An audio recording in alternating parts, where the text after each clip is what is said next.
So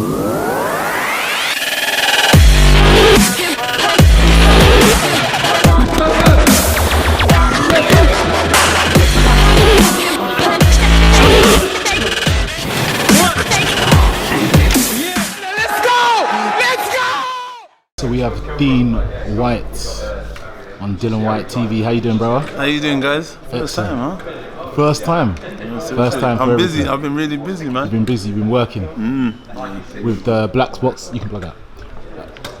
Yeah, the black box. You know? The black box management. How's that been getting on? Yeah, it's not bad, man. It's, I've been out and about, been at a lot of the shows, been at the press conference, getting busy, getting a lot of traction. You know what I mean? Which is good. Getting a lot of boys DMing me, talking about managements and stuff, and just in a lot of meetings, really. So yeah, it's going really, really well. Happy. And is there any fighters that you've currently taken on at the moment? At the minute, I've got Shakan Pitters. He's 11-0 light heavyweight. Co-manage him with his team, and there's a few other boys that I'm in negotiation with. So over the next couple of weeks, I might make some other signings. Some good boys as well. Some guys who won multiple national championship as amateurs. So potentially I'll get them and maybe push them as well. So yeah. It's good to see your progression. I think we're seeing almost like the real you coming out. In terms of, if we look over the past years, you've kind of, the aura has kind of changed around you, I believe. Do you know what the thing is? I've come from more of a hands-on role. Obviously, I used to do main sparring with my bro. I was one of the coaches, advisors, giving in the gym a lot, and training with him.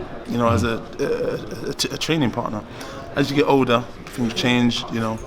I've had injuries from competing with wrestling and kickboxing, so I can't compete as I used to. And he's a young boy who's growing into a man, and he's strong. And it's just, for me, I needed to change the role.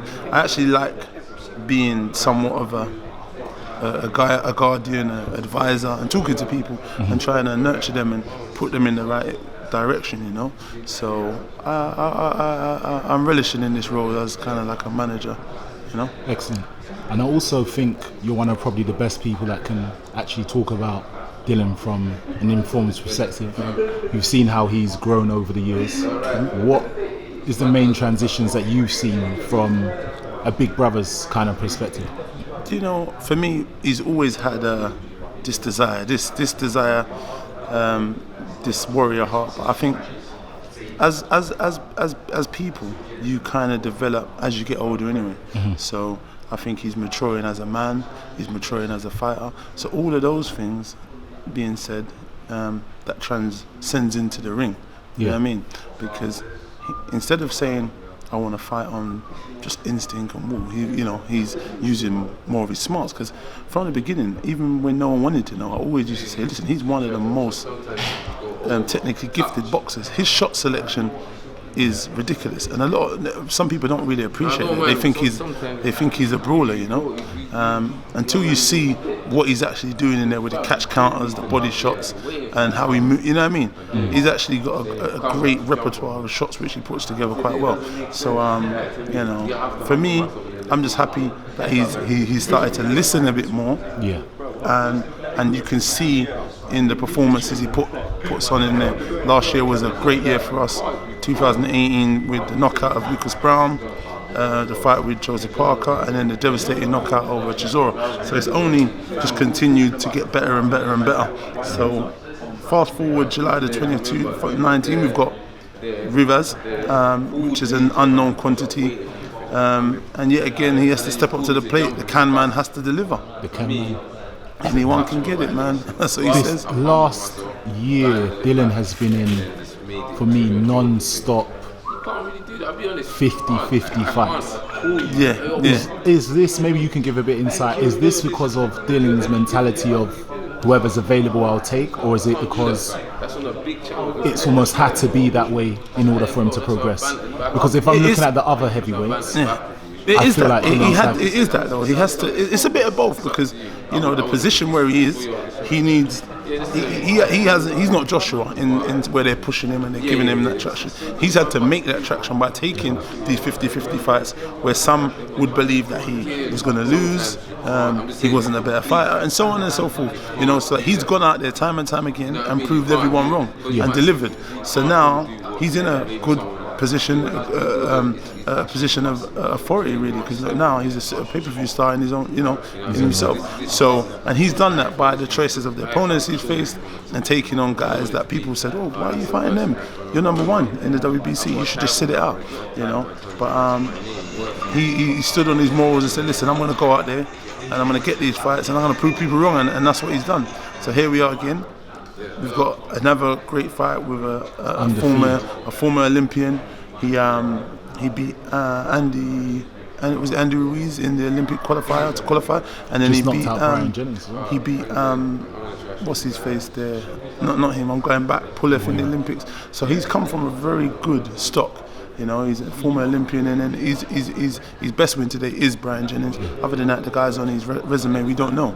But listen, he's beat the guys what are in front of him. He's 26-0, so we only can give him credit for that. So he's in tremendous shape as well. But we can't overlook that he's stock as an amateur. He's probably had over 100 fights, so he's got a lot of experience. But has he had the experience of coming to the cold room at the O2 in that with the fan fest? I'm not sure. What we do know is we're going to find out if he has a good chin. What we do know, he can punch, he'll let his hands go. But what we do know, my bro Dillian has a great chin, and we're going to see who in this little gunfight who's going to, be up for this war. But I think, like I said, Dillian's getting a lot of experience and smart, so I think he'll, go out there and dictate. And we should get a win, whatever way it comes. Obviously, the fans want to see a great knockout heavyweight boxing, but I'm just happy to get the win and we move forward on to something else. So I want to take it back. Naturally, obviously, Dillian's made the O2 his home. Mm-hmm. I want you to take us back to the York Hall kind of days. I don't even think that was probably one of the highlights. Let's take it back to Camden Centre. Yeah. There's even places in Kent where he fought. He actually fought in Elephant and Castle in that dive. I can't remember what his name was.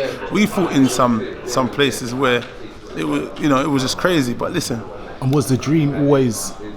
Was the fortitude and the sight there? Mm-hmm. Same mentality. It's kind of mad. I always used to go around, bang around, and say, "Yeah, my bro, he's the next champion, or he's coming true." And people go, "All right, mate, good on ya." You know that? Yeah, my bro's the champ. He's coming through, and he's like, "All right, mate, good on ya." One where we fought in where was that place? It's far, not Leeds. Hull. We fought in Hull. We fought on the show. The show was garbage. We came out and we must have went and bought some bollocks, which obviously he's been dieting and whatever. So we went and bought chicken and whatever and chips or whatever, garbage. Yeah. Early days, innit? We come out, I see some man, he's like, I said, yeah, it's my bro, man, he just fought in there, man. And the guy was like, I said, he's the next champion, watch out for him. He looked at him and said, okay. I just walked off. No respect was given, you get me?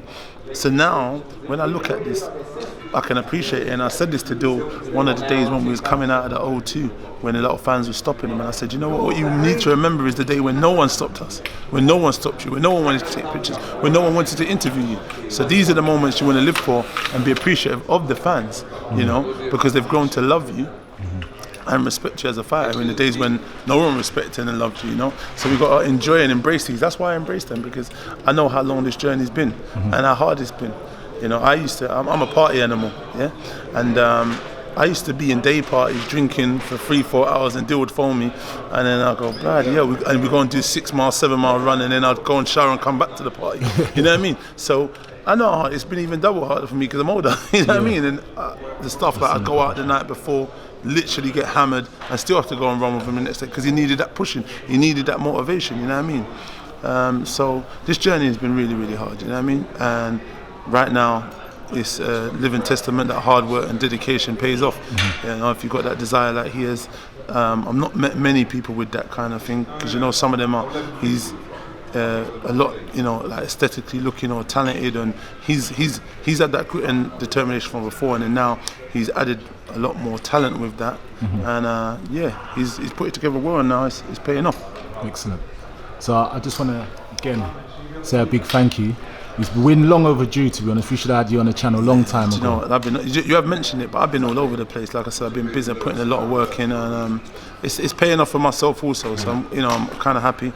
and long may it continue. We just we'll try and catch up again, man. We're gonna get some more interviews, more myself, exclusives.